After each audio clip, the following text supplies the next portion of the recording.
আজ রাতে লন্ডন যাচ্ছেন খালেদা জিয়া। বিমানবন্দরে স্বাগত জানাবেন তারেক রহমান।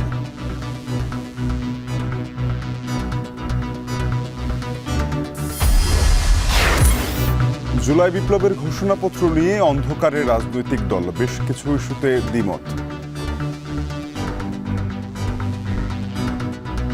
সংবিধান রাখা না রাখা বা তার সংশোধনী বিষয়ে তারা এ ব্যাপারে কার্যকর ভূমিকা নেবে।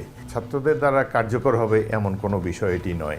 অফিসিয়ালি সরকার অথবা ছাত্রদের পক্ষ থেকে ফর্মালি আমাদের সাথে মত বিনিময়, এটা নিয়ে আলাপ আলোচনা, ডিসকাশনটা আলটিমেটলি কিন্তু হয় নাই।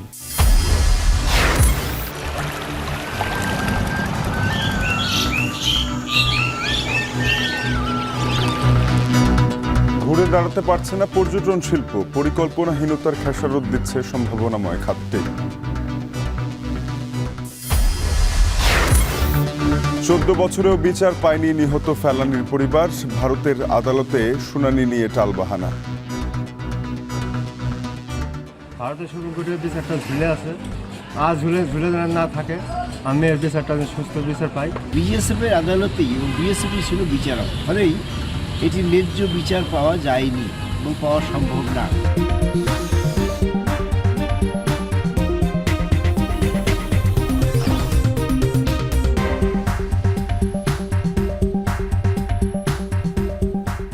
স্বাগত। এখন সকালে আপনাদের সাথে পুরো আয়োজনে আছি আমি তানজিম শাফিন। আজ রাতে উন্নত চিকিৎসার জন্য বিদেশ যাবেন বিএনপি চেয়ারপারসন বেগম খালেদা জিয়া। সব ঠিকঠাক থাকলে রাত 10টায় বিশেষ এয়ার অ্যাম্বুলেন্সে তিনি লন্ডন যাবেন। তাকে শুরুতে লন্ডন ক্লিনিকে ভর্তি করানোর কথা রয়েছে। আর দীর্ঘ 7.5 বছর পর দেখা হবে বিএনপির ভারপ্রাপ্ত চেয়ারম্যান তারেক রহমানের সাথে। বিস্তারিত থাকছে সিফাত শাহরিয়ারের প্রতিবেদনে। বিএনপির চেয়ারপারসন খালেদা জিয়া উন্নত চিকিৎসার জন্য বিদেশ যাবেন, যে কারণে কাতার আমির একদিন আগেই ঢাকায় পাঠিয়ে দেন বিশেষ এয়ার অ্যাম্বুলেন্স। সব ঠিকঠাক থাকলে মঙ্গলবার রাত 10টায় এই এয়ার অ্যাম্বুলেন্সে করেই লন্ডনের উদ্দেশ্যে যাত্রা করবেন বেগম জিয়া। যুক্তরাজ্যে পৌঁছানোর পর সরাসরি তাকে লন্ডন ক্লিনিকে ভর্তি করা হবে। কিছুদিন চিকিৎসার পর উন্নত চিকিৎসার জন্য যুক্তরাষ্ট্রে নিয়ে যাওয়ার কথা রয়েছে। তার বিদেশ যাত্রা নিয়ে বিএনপির নেতাকর্মী ও সাধারণ মানুষের মধ্যে কৌতূহলের কমতি নেই। বিদেশ যাত্রার আগেই বিএনপি স্থায়ী কমিটির সদস্য, কেন্দ্রীয় নেতাসহ সমমনা রাজনৈতিক দলের নেতৃবৃন্দ বেগম জিয়ার সাথে সাক্ষাৎ করেন। দীর্ঘ 7.5 বছর পর লন্ডনে সাক্ষাতের অপেক্ষায় খালেদা জিয়ার বড় ছেলে বিএনপির ভারপ্রাপ্ত চেয়ারম্যান তারেক রহমান ও তার পরিবার। খালেদা জিয়ার এই সফরে 7 চিকিৎসক সহ লন্ডনে যাবেন 15 জন। দেশে ফেরার পথে উমরা পালন করতে পারেন বেগম জিয়া। সবশেষ তিনি লন্ডনে যান 2017 সালের জুলাই মাসে। সিফাত শাহরিয়ার, এখন ঢাকা। অন্তর্বর্তী সরকার গণঅভ্যুত্থানের সকল পক্ষকে নিয়ে জুলাই বিপ্লবের ঘোষণাপত্র দেওয়ার কথা থাকলেও এ নিয়ে ধোঁয়াশায় রাজনৈতিক দলগুলো। বড় দুটি রাজনৈতিক দল বিএনপি ও জামায়াত বলছে এখন আনুষ্ঠানিকভাবে তাদের সঙ্গে যোগাযোগ করেনি অন্তর্বর্তী সরকার। ঘোষণাপত্রের কিছু বিষয় নিয়ে অস্পষ্টতা যেমন রয়েছে, তেমনি সামনে আসা বেশ কিছু বিষয়ে রয়েছে দ্বিমত। আরও জানাচ্ছেন জাওয়াদ মাহমুদ। সহস্রাধিক প্রাণের বিনিময়ে নতুন করে স্বপ্ন বুনছে লাল সবুজের বাংলাদেশ। ভারতীয় আধিপত্যবাদ ও স্বৈরশাসকের কবল থেকে মুক্তির মিছিলে যারা পা মিলিয়েছিল, সেই বিপ্লবীরা আবারও রাজপথে জুলাই বিপ্লবের ঘোষণাপত্র নিয়ে।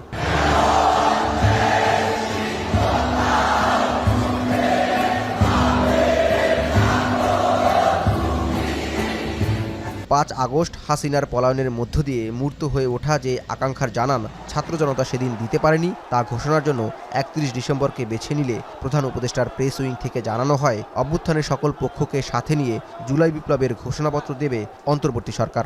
সর্বসম্মতিক্রমে এই ঘোষণাপত্র প্রস্তুত করা হবে এবং জাতির সামনে উপস্থাপন করা হবে।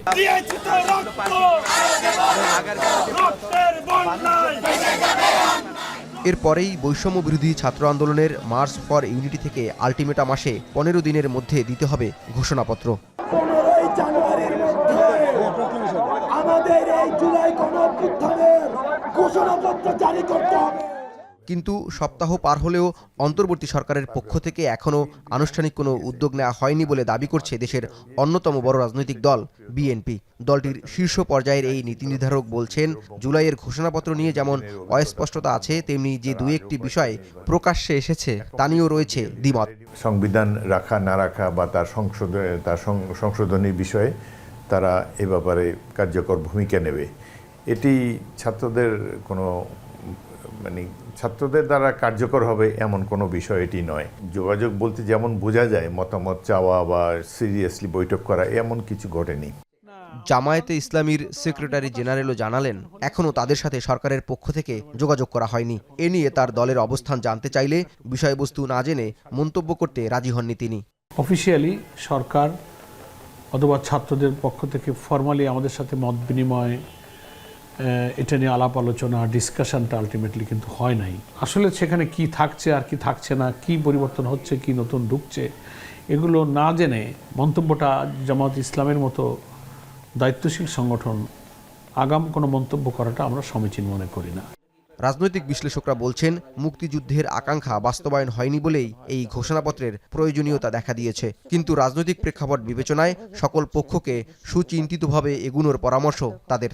মুক্তিযুদ্ধের সময় যে ঘোষণা হয়েছিল সেই ঘোষণাটা অনুযায়ী দেশটা চলেনি, সেই জন্য আমাদের নতুন করে আবার অভ্যুত্থান করতে হলো এবং ঘোষণা দিতে হলো।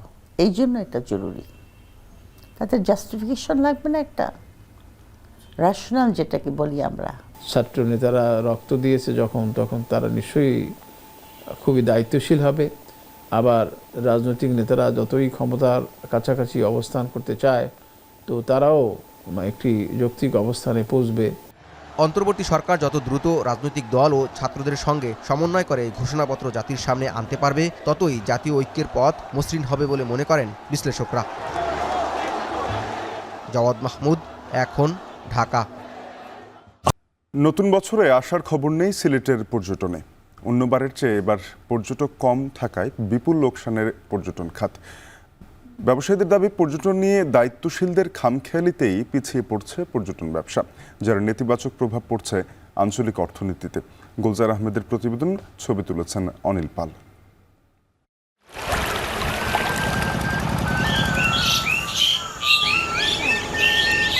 পর্যটকদের আকৃষ্ট করতে যেসব উপাদান দরকার তার সবই আছে সিলেটে।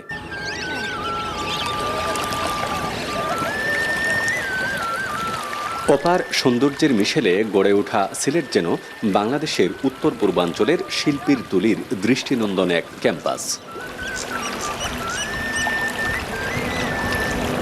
মেঘ পাহাড়ের আলিঙ্গন, নীল জলরাশি কিংবা চা বাগানের সবুজ সমারোহ, সেই সাথে দেশের একমাত্র জলারবন রাতারগুল কিংবা ভারত সীমান্ত লাগোয়া জাফলং, বিছানাকান্দি সবসময়ই পর্যটকদের কাছে পছন্দের শীর্ষে।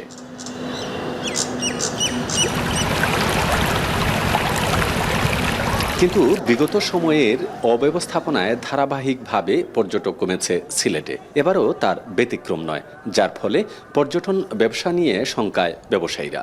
সিলেট জেলার জাফলং, বিছানাকান্দি, সাদাপাথর এলাকায় পর্যটন নির্ভর ব্যবসায়ী আছেন অন্তত ৫,০০০। ভরা মৌসুমে পর্যটক আশানুরূপ না হওয়ায় তাদের বেচা বিক্রিতেও পড়েছে ভাটা। ডিসেম্বর জানুয়ারিতে যেভাবে পর্যটক আসার কথা, এই বছর আমাদের এই আশানুরূপ যে পর্যটক এই স্পটে আসে নাই। বর্তমানে ভাই ব্যবসার পরিস্থিতি খুব খারাপ, পর্যটক একদম কম আসতেছে। শনি দুদিন বেশি থাকে পর্যটক, এই তো কদিন থেকে এই মাস থেকে দেখা যায় পর্যটক খুবই কম। সিলেটের সাদাপাথর হোটেল অ্যান্ড রিসোর্টের ব্যবস্থাপক জুয়েল মিয়া বলছিলেন, ৩ বছরে তার হোটেলে পর্যটকদের যে উপস্থিতি থাকত, এবার সে হার কমেছে ৩০%-এরও বেশি। ছুটির দিনেও খালি থাকছে হোটেলের কক্ষ। গত বছর নভেম্বর, ডিসেম্বর, জানুয়ারি, ফেব্রুয়ারিতে যথেষ্ট পরিমাণ বুকিং ছিল কিংবা অগ্রিম বুকিংও ছিল। এই বছরের তুলনায় অনেকটা কম। মূলত পর্যটকের উপর নির্ভর করে চলা, সেক্ষেত্রে আর্থিক অনেকটা সমস্যার সম্মুখীন হতে হয়। ব্যবসায়ীরা বলছেন, কয়েক মাস ধরে পর্যটক কম থাকায় প্রতিনিয়তই আর্থিক ক্ষতির সম্মুখীন হতে হচ্ছে। এতে ব্যবসা টিকিয়ে রাখতে হিমশিম অবস্থা ব্যবসায়ীদের। পর্যটন তো ছোট একটি ব্যাপার না, বিশাল একটি বড় ব্যাপার। প্রত্যেকটি খাতে আমার মনে হয় যে এই মানে আগামী যে 2টি মাস আমরা খুব একটা আলোর মুখ দেখছি না। পর্যটন যে মন্ত্রণালয় এটাকে বিমানের সাথে ইনক্লুড করাতে পর্যটন শিল্পকে তারা এগোতে পারছে না, পাশাপাশি বিমানকেও এগোতে পারছে না। এটা আমার মনে হয়, আমি আগেও বলেছি যে পর্যটন শিল্পটাকে পর্যটন মন্ত্রণালয়কে আলাদা করা উচিত। যোগাযোগ অবকাঠামোর উন্নয়ন সহ পর্যটন নিয়ে কোনো বিশেষ পরিকল্পনা না থাকায় প্রতিনিয়তই কমছে সিলেটের জৌলুস। এতে সিলেট অঞ্চলে পর্যটন ব্যবসায় দেশি বিদেশি হাজার কোটি টাকার বিনিয়োগ নিয়ে চিন্তিত তারা। যে পরিমাণ পর্যটক আসার কথা, সেই পরিমাণ পর্যটক না আসাতে আমরা মনে করতেছি যে ইনভেস্টও মানুষ বিমুখ হয়ে যাচ্ছে। তো পাশাপাশি যদি পর্যটন শিল্পের বিকাশ ঘটাতে হয় তাহলে পর্যটন মন্ত্রণালয়ের যে কিছু কিছু কাজ আছে এগুলাকে আরও গতিশীল করতে হবে। সিলেটে যদি পর্যটকরা না আসে তাইলে এই ইন্ডাস্ট্রিগুলো কীভাবে বাঁচতে হলে তাদেরকে পর্যটক আনতে হবে। পর্যটককে আকৃষ্ট করতে হলে প্রথম 2টা জিনিস লাগবে, একটা হইলো অবকাঠামোগত উন্নয়ন, আর একটা হইলো তার সিকিউরিটির ব্যবস্থা করা।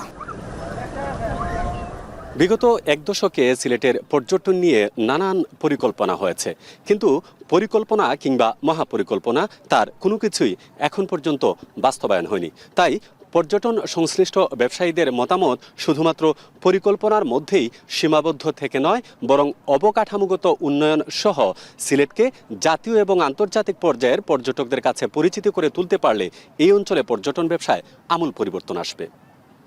গুলজার আহমেদ, এখন ভোলাগঞ্জ, সিলেট। আবাসন সংকটের কারণে পিছিয়ে নেত্রকোনার পর্যটন খাত। সরকারিভাবে কোটি কোটি টাকা খরচে একটি পর্যটন কেন্দ্র নির্মাণ হলেও তা যেন এখন গলার কাটা হয়ে দাঁড়িয়েছে। স্থানীয়রা বলছেন, পর্যটন এলাকা বাদ দিয়ে জনশূন্য হাওরে পর্যটন কেন্দ্রিক উন্নয়ন সুফল আনবে না। আর কেন্দ্রটির দায়িত্বরতরা বলছেন, ঋণ নিয়ে কোনো রকমে প্রতিষ্ঠানটির কার্যক্রম চালিয়ে যাচ্ছেন তারা।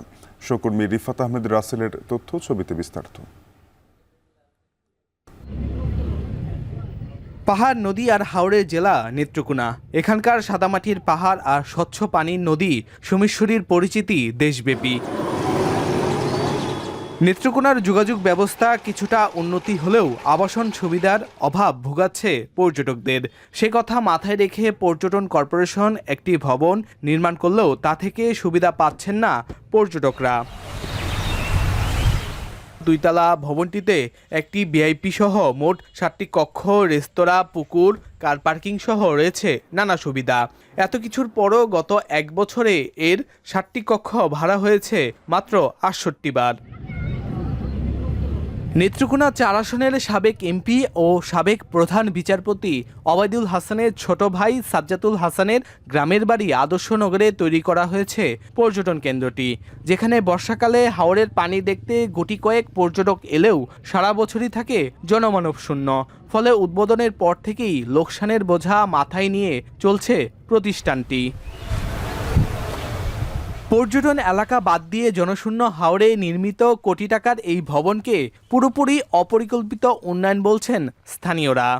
পর্যটকদের জন্য যে আবাসস্থল বা হোটেল বা মোটেল বা সরকারি ভাবে যে ধরনের করার কথা সে ধরনের হচ্ছে না। একটা পর্যটন মোটেল হয়েছে, আমি মনে করি এটার স্থান নির্বাচনটা মনে হয় সঠিক হয়নি। সারা বছরে আমাদের জরিপ অনুযায়ী 50 জন মানুষও সারা বছরে সেখানে যায় না। এই পর্যটন কেন্দ্র দিয়ে কোনো সুফল বা ভালো কোনো কিছু আশা করা যায় না, কারণ ওই জায়গাতে মানুষ এমনিতেও খুব কম যায়। ব্যক্তিগত ক্ষমতা খাটিয়ে সেই জায়গায় সেটা তারা করেছে, যেটা অত্যন্ত আমরা নিন্দা জানাই। কেন নেত্র শহরে পর্যটন কেন্দ্রের ব্যবস্থা করা হলো না, কেন দুর্গাপুর করা হলো না, কেন খালি হাওড়ে করা হলো না? ওইখানে তো ব্যক্তির তুষ্টির জন্য সেখানে পর্যটন কেন্দ্রটা করা হয়েছে, কেউ তো এখানে যায় না। পর্যটক না থাকার কথা স্বীকার করে ভবনটির পরিচালনার দায়িত্বে থাকা ব্যক্তিরা জানান, ঋণ নিয়ে কোনো রকমে ভবনটি চালু রাখা হয়েছে। 2-3 বার মাইক মারছি, লিফলেট ছাড়ছি, বিভিন্নভাবে আমরা চেষ্টা করতেছি, কিন্তু আসানোর তো সেইভাবে লোকজন আসতেছে না। গেস্ট পর্যটক আসতেছে কম, হেরিভিস থেকে টাকা পয়সা পাই আর কি। এই মিলাইয়া বেতন ভাতা অন্যান্য খরচ আমাদের চলে আর কি, এইভাবে চালাইতেছি। জেলার সীমান্তবর্তী 2 উপজেলা দুর্গাপুর ও কলমাকান্দায় প্রতি বছর শীত মৌসুমে হাজারো পর্যটকের সমাগম ঘটে। রিফাত আহমেদ রাসেল, এখন নেত্রকোনা। তাপমাত্রা কমছে, বাড়ছে শীত। কনকনে শীতের সাথে যোগ হয়ে জনজীবনে দুর্ভোগ বাড়াচ্ছে হিমেল হাওয়া। এতে বেশি কষ্টে পড়েছেন নিম্ন আয়ের মানুষ। অনেকেই আগুন জ্বালিয়ে শীত নিবারণের চেষ্টা করছেন। আরও জানাতে চুয়াডাঙ্গা থেকে যুক্ত হয়েছেন সহকর্মী অনিক চক্রবর্তী এবং পঞ্চগড়ে আছেন সহকর্মী লুৎফর রহমান। শুরুতেই যাব চুয়াডাঙ্গায়। অনেক জানাবেন যে শীতের তীব্রতা কতটা অনুভূত হচ্ছে চুয়াডাঙ্গায়? আজকের তাপমাত্রা কত ডিগ্রি রেকর্ড করা হলো?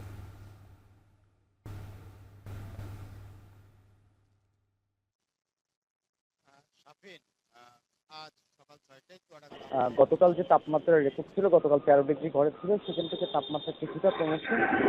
আজ সকালে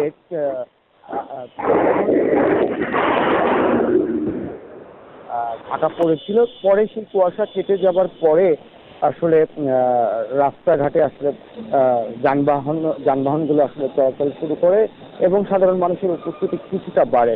গতকালের যে তাপমাত্রা ছিল, গতকাল তাপমাত্রা 13 ডিগ্রি ঘরে থাকলেও শীতের যেই প্রকোপ গতকালে আসলে বেশি ছিল। আজকে তাপমাত্রা কমলেও আসলে শীতের যে প্রকোপটা সেটা কিছুটা কম। এর কারণ হিসেবে আবহাওয়া অফিস বলছে যে এটি বাতাসের যে আর্দ্রতা সেটির উপরে আসলে নির্ভর করে। গতকাল যে বাতাসের আর্দ্রতা ছিল সেটি একটু বেশি ছিল, যার কারণে গতকাল শীতের যে অনুভব সেটি আসলে অন্যান্য দিনের তুলনায় বেশি থাকলেও আজ কিন্তু আসলে বাতাসের যে আর্দ্রতা সেটি কম, যার কারণে শীতের অনুভবটাও অন্যান্য দিনের তুলনায় আজ কিছুটা কম। তবে শীত এই তাপমাত্রা ওঠানামা কিছুটা করলেও শীতের যে অনুভব বা শীতের যে কিন্তু আসলে কমেনি। সাধারণ মানুষ, বিশেষ করে নিম্ন আয়ের মানুষ, খেটে খাওয়া মানুষ কিন্তু আসলে প্রতিনিয়ত আসলে দুর্ভোগে আছে। বিশেষ করে সকালে যারা কাজের সন্ধানে বাসা থেকে বের হয় তারা কিন্তু আসলে দুর্ভোগে আসলে বেশি পড়ে। শ্রমজীবী মানুষের আয়ের উৎসে আসলে ভাটা পড়েছে। অনেকে কাজের সন্ধানে বের হয়েও আসলে কাজ না পেয়ে আসলে বাড়ি ফিরে যাচ্ছে। বিশেষ করে শ্রমিকদের সাথে আমার কথা হয়েছে, শ্রমিকরা বলছে যে অন্যান্য সময়ে তারা কাজ পেলেও এই শীত বাড়াই আসলে তাদের কাজের আয়ের উৎসে একটা বড় অঙ্ক আসলে ভাটা পড়েছে।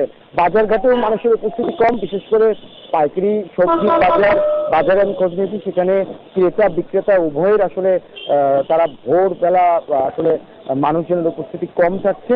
এছাড়া শুধু ভোর এবং সকাল নয়, সন্ধ্যার পরেও কিন্তু মানুষের উপস্থিতি সড়কে কমে যাচ্ছে। খুব প্রয়োজন ছাড়া সন্ধ্যার পরে কিন্তু মানুষজন বের হচ্ছে না। এছাড়া আমি দেখেছি যে পাড়ায় ফুটপাতের যে কাপড়ের দোকান, পুরাতন কাপড়ের দোকানগুলো আছে, সেখানে কিন্তু নিম্ন আয়ের মানুষেরা ভিড় করছে।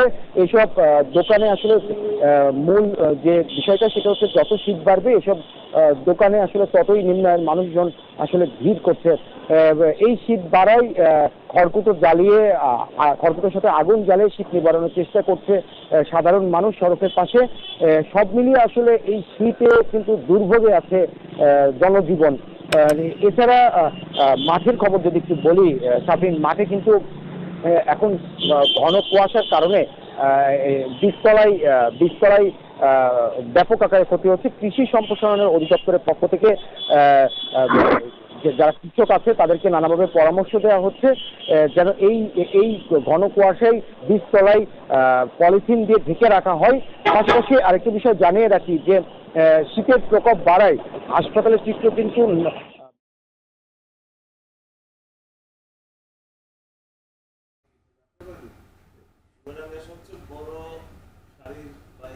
চুয়াডাঙ্গা থেকে যুক্ত হয়েছিলেন সহকর্মী অনিক চক্রবর্তী, জানাচ্ছিলেন জনজীবনের শীতের প্রভাব নিয়ে।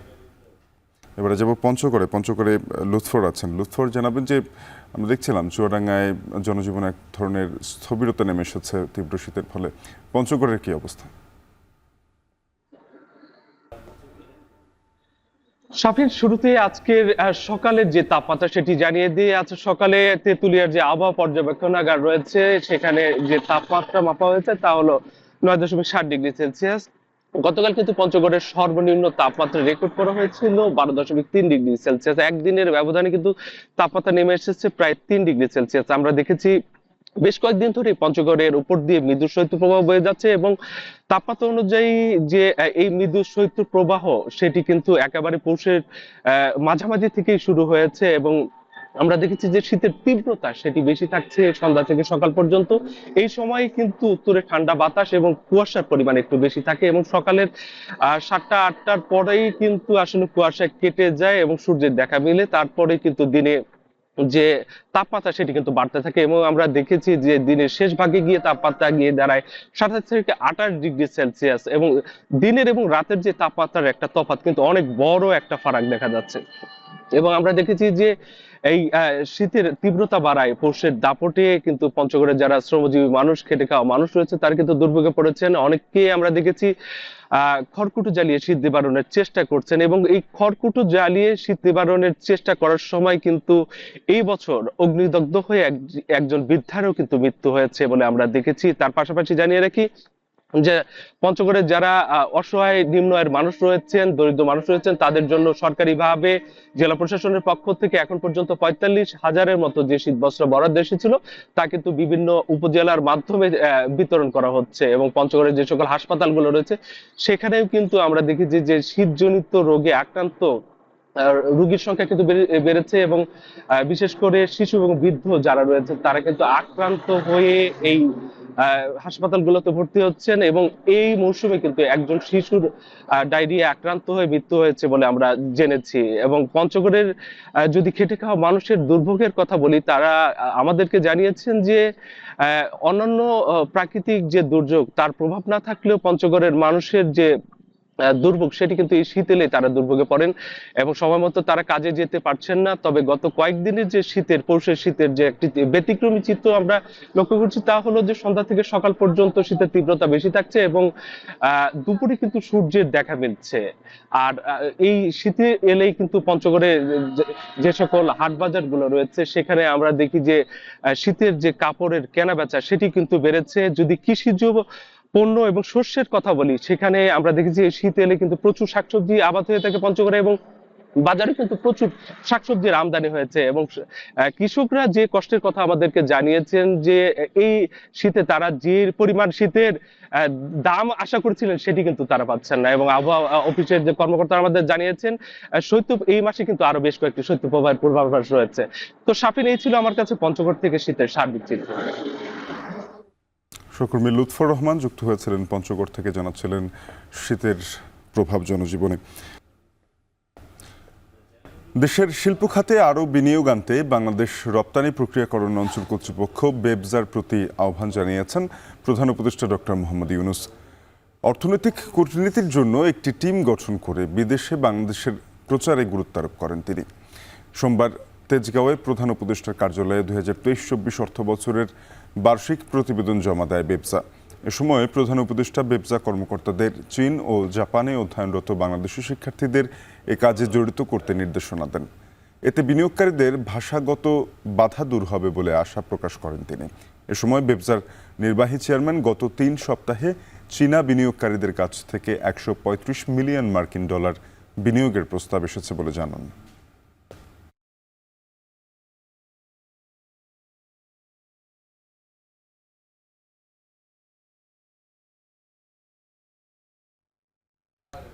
বিএসএফের গুলিতে কিশোরী ফেলানী হত্যার আজ 14 বছর। ভারতের বিএসএফের কোর্টে অভিযুক্ত সদস্য অমিয় ঘোষকে বেকসুর খালাস দেওয়া হয়। এর রায়ের বিরুদ্ধে 9 বছর আগে দেশটির সুপ্রিম কোর্টে রিট হলেও শুনানি হয়নি আজও।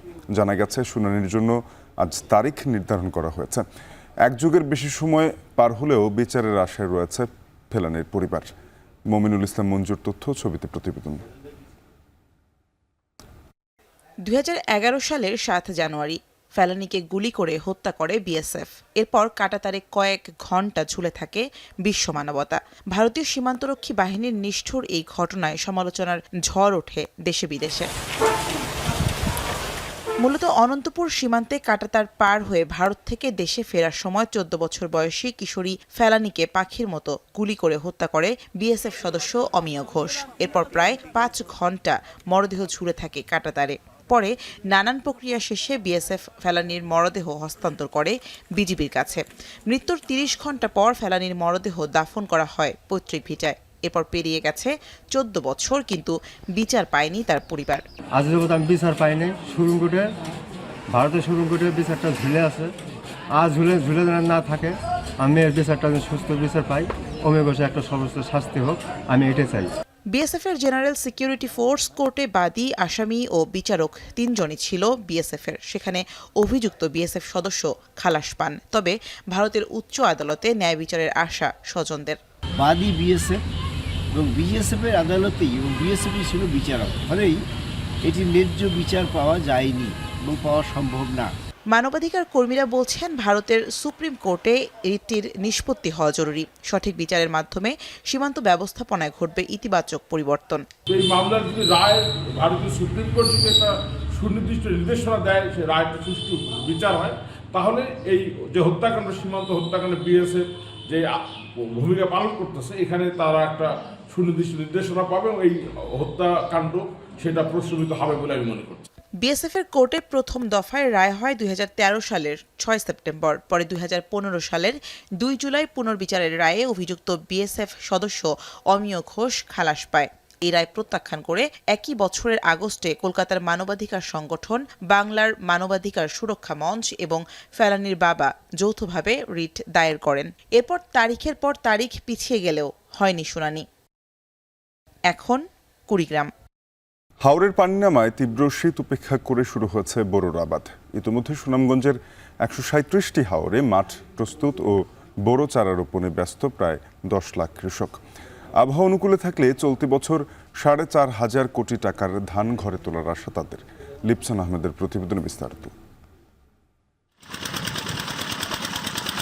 পৌষের হিমেল হাওয়ার মাঝেই সুনামগঞ্জে বোরো চারা রোপণে ব্যস্ততা কৃষকের। পৌষ মাঘ 2 মাস বোরোর চারা রোপণে দিনভর চলে কর্মযজ্ঞ। মৌসুম চলায় কেউ বীজ রোপণের জন্য জমি প্রস্তুত করছেন, কেউ বা প্রস্তুত করা জমিতে চারা রোপণ করছেন।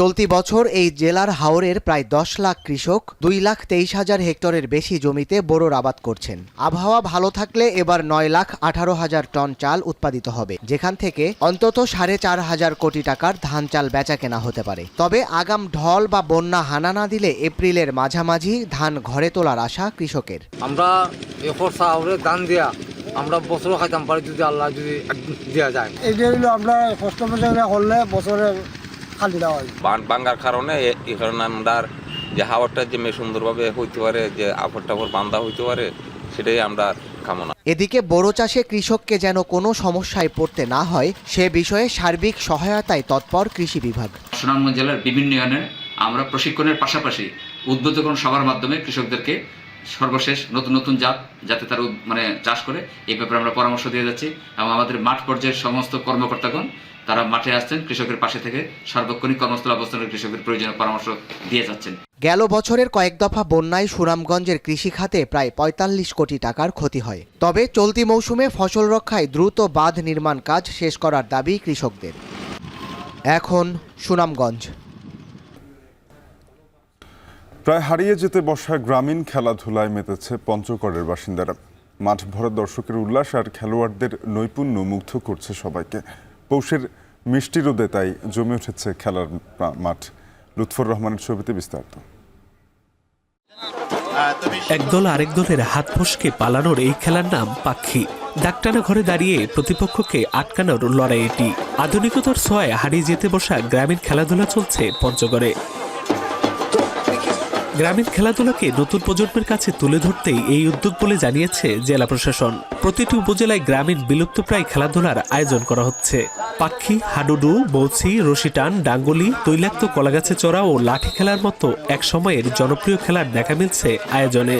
হাডুডু খেলাইছি, গোল্লাদৌড় খেলাইছি, ফুটবল খেলাইছি, এগুলা খেলা নষ্ট হয়ে গেছে। আমাদের বাচ্চা কাচ্চারা এগুলা খেলা দেখে নাই, আজ বাচ্চা কাচ্চা নিয়ে এই খেলাকে দেখতে আসছি। বারবার আবেগ আপ্লুত হয়ে যাচ্ছি, নিজের অতীতে ফিরে যাচ্ছি।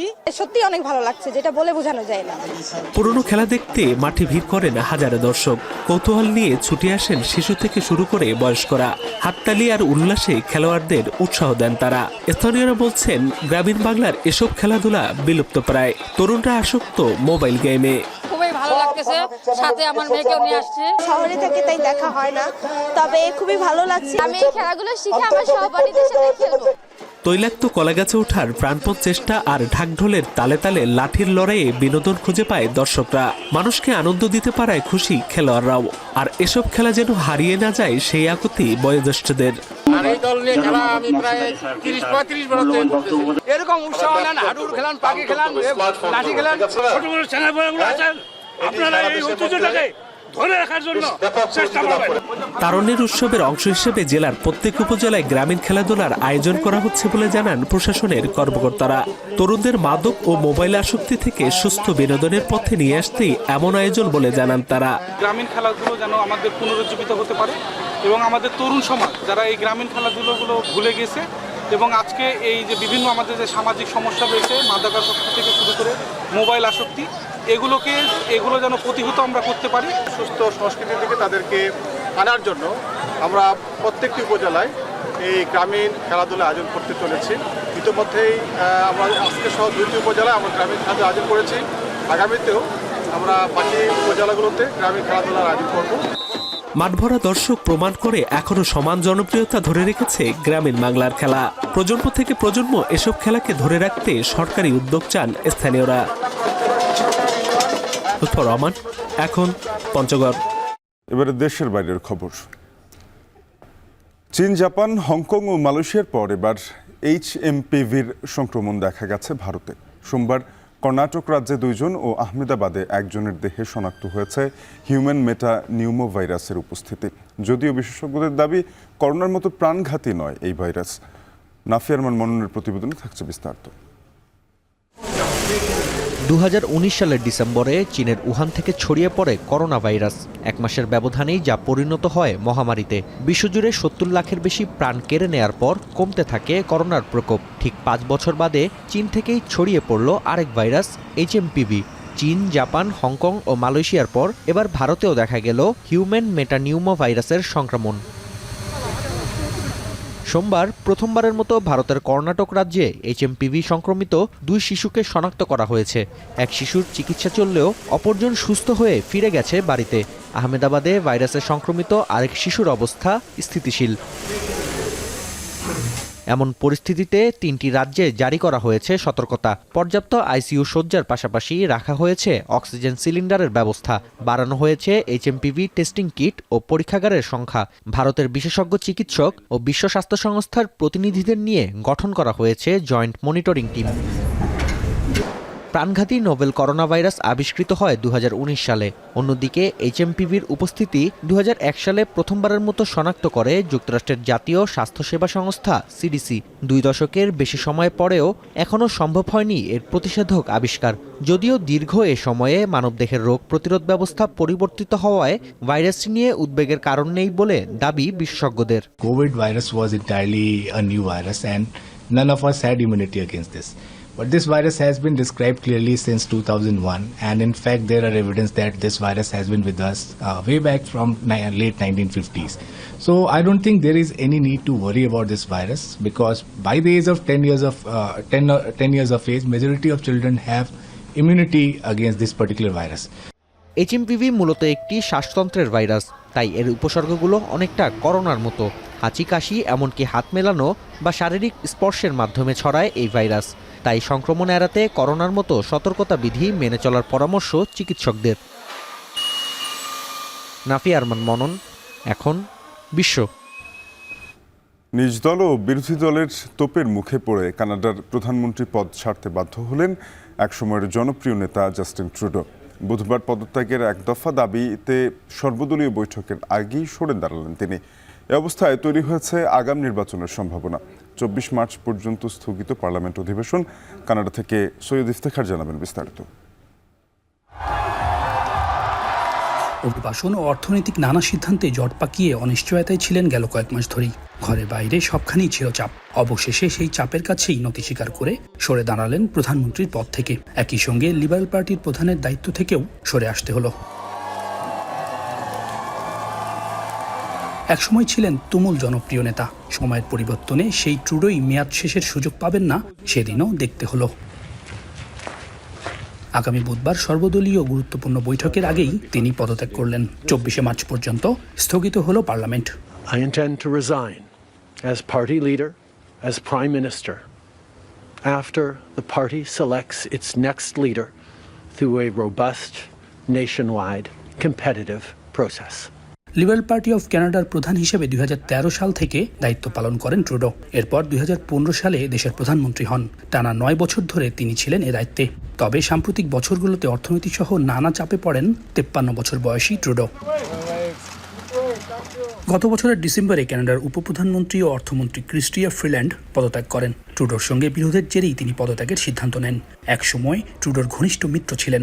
তার চলে যাওয়াতে ট্রুডোর সংকট আরও বেড়ে যায়। এ অবস্থায় হতে পারে আগাম নির্বাচন। নিয়ম অনুযায়ী 25 সালের অক্টোবরে হওয়ার কথা সাধারণ নির্বাচন।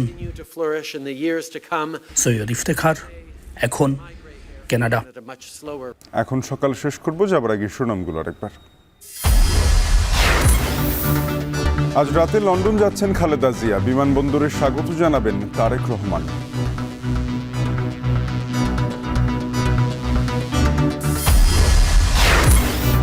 জুলাই বিপ্লবের ঘোষণাপত্র নিয়ে অন্ধকারে রাজনৈতিক দল, বেশ কিছু ইস্যুতে দ্বিমত। সংবিধান রাখা না রাখা বা তার সংশোধনী বিষয়ে তারা এ ব্যাপারে কার্যকর ভূমিকা নেবে। ছাত্রদের দ্বারা কার্যকর হবে এমন কোনো বিষয় এটি নয়।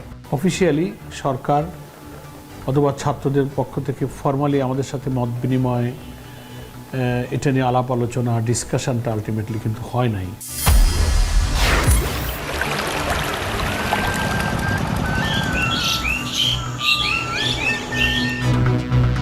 ঘুরে দাঁড়াতে পারছে না পর্যটন শিল্প, পরিকল্পনাহীনতার খেসারত দিচ্ছে সম্ভাবনাময় খাতে। জানুয়ারিতে যেভাবে পর্যটক আসার কথা, এই বছর আমাদের এই আশানুরূপ যে পর্যটক এই স্পটে আসে নাই। গত বছর নভেম্বর, ডিসেম্বর, জানুয়ারি, ফেব্রুয়ারিতে যথেষ্ট পরিমাণ বুকিং ছিল কিংবা অগ্রিম বুকিংও ছিল। এই বছরের তুলনায় অনেকটা কম। 14 বছরেও বিচার পায়নি নিহত ফেলানীর পরিবার। ভারতের আদালতে শুনানি নিয়ে টালবাহানা। ভারতের সুপ্রিম কোর্টের বিচারটা ঝুলে আছে। আজ ঝুলে না থাকে, আমি এর বিচারটা সুস্থ বিচার পাই। বিএসএফের আদালতেই বিএসএফ ছিল বিচারক, ফলেই এটি ন্যায্য বিচার পাওয়া যায়নি। এই ছিল এখন সকালে। এখন টেলিভিশনের ওয়েবসাইট দেখতে ভিজিট করুন www.ekon.tv। যুক্ত থাকুন আমাদের ফেসবুকে facebook.com/tv.ekon এবং ইউটিউবে দেখতে ভিজিট করুন youtube.com/c/ekontv।